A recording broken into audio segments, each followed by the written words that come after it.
Ribuan tahun silam ada sebuah suku yang kasar, perusak dan biadab. Mereka sering mengganggu, menyerbu, membunuh suku-suku lain. Mereka pembuat onar dan sering menghancurkan suatu daerah. Maka suku-suku yang terancam melaporkan pada Raja Zulkarnain. Al-Quran menyebutkannya pada surat Al-Kahfi ayat 94.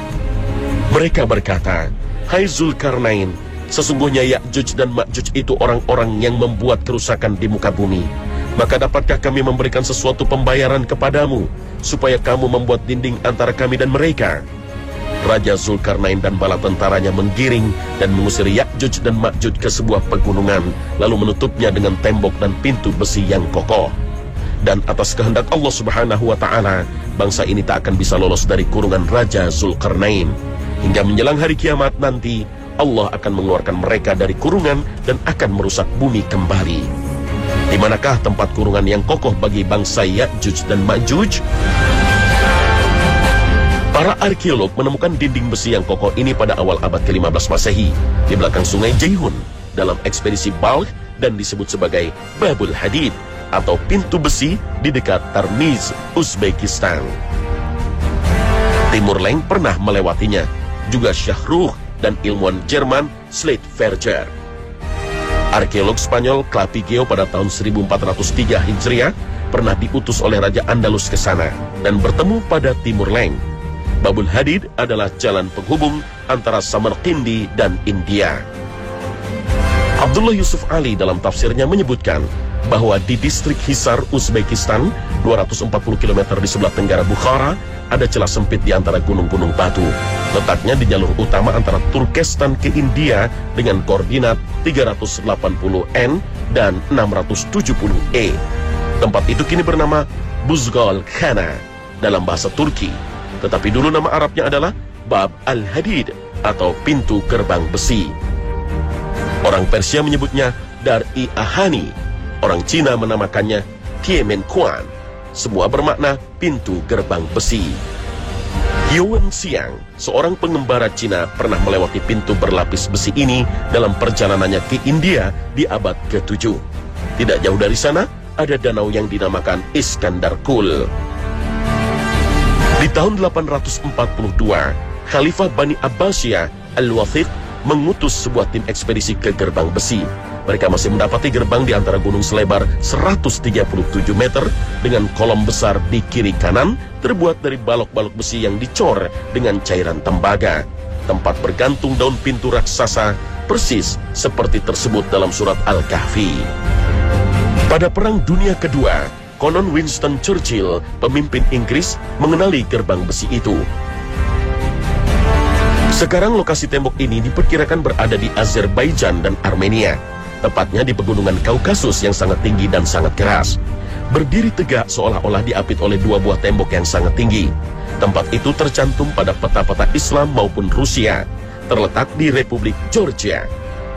Seorang geografi Muslim, Al-Sharif Al-Idrisi, menegaskan hal ini melalui riwayat penelitian yang dilakukan oleh Salam, seorang staf peneliti pada masa Khalifah Al-Wathiq Billah dari dinasti Abbasiyah.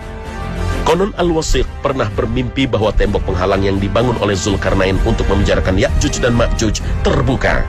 Mimpi itu mendorong Khalifah untuk mengetahui perihal tembok Ya'juj dan Ma'juj, juga lokasi pastinya.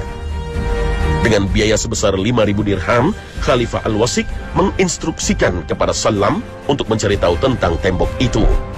Salam yang ditemani 50 orang berangkat melintasi Armenia dan bertemu penguasanya, Ishak bin Ismail. Dari Armenia, rombongan Salam bergerak ke arah utara, yaitu daerah-daerah Rusia. Ia membawa surat dari Ishak ke penguasa Sarir, lalu ke raja lain, lalu ke penguasa Failan, kawasan yang nama-namanya kini tak lagi dikenal. Penguasa Failan mengutus 5 penunjuk jalan untuk membantu Salam sampai ke pegunungan Ya'juj dan Ma'juj. Selama 27 hari, Salam mengarungi puing-puing daerah Basjarat. Ia kemudian tiba di sebuah daerah luas bertanah hitam berbau tidak enak.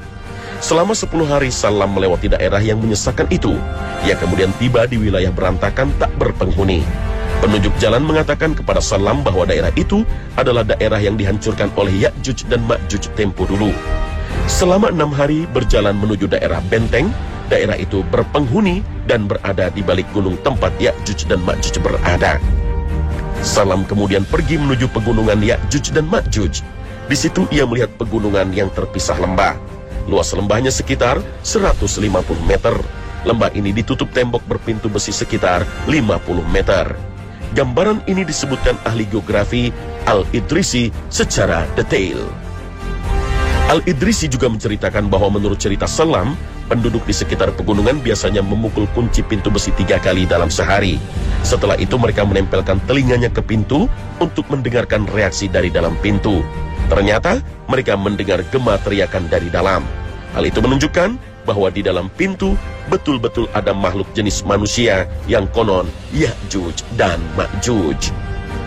Al-Idrisi juga mengisahkan bahwa Salam pernah bertanya kepada penduduk sekitar pegunungan, apakah ada yang pernah melihat Ya'juj dan Ma'juj? Mereka mengaku pernah melihat gerombolan orang di atas tembok penutup, lalu angin badai bertiup melemparkan mereka. Penduduk di situ melihat tubuh mereka sangat kecil. Setelah itu, Salam pulang melalui Taraz atau Kazakhstan, kemudian Samarkand di Uzbekistan, lalu kota Rai atau Iran, dan kembali ke istana Al-Wasik di Surraman Ra'a, Irak. Ia kemudian menceritakan dengan detail hasil penelitiannya kepada Khalifah Al-Wasik. Lokasi tempat tembok yang mengurung Ya'juj dan Ma'juj yang diceritakan Al-Idrisi sesuai dengan penjelasan seorang pengelana muslim terkenal, Ibnu Battuta, yang menyebutkan lokasi pegunungan Ya'juj dan Ma'juj berada sekitar perjalanan 6 hari dari Cina. Soalnya di sebelah barat laut Cina adalah daerah-daerah Rusia.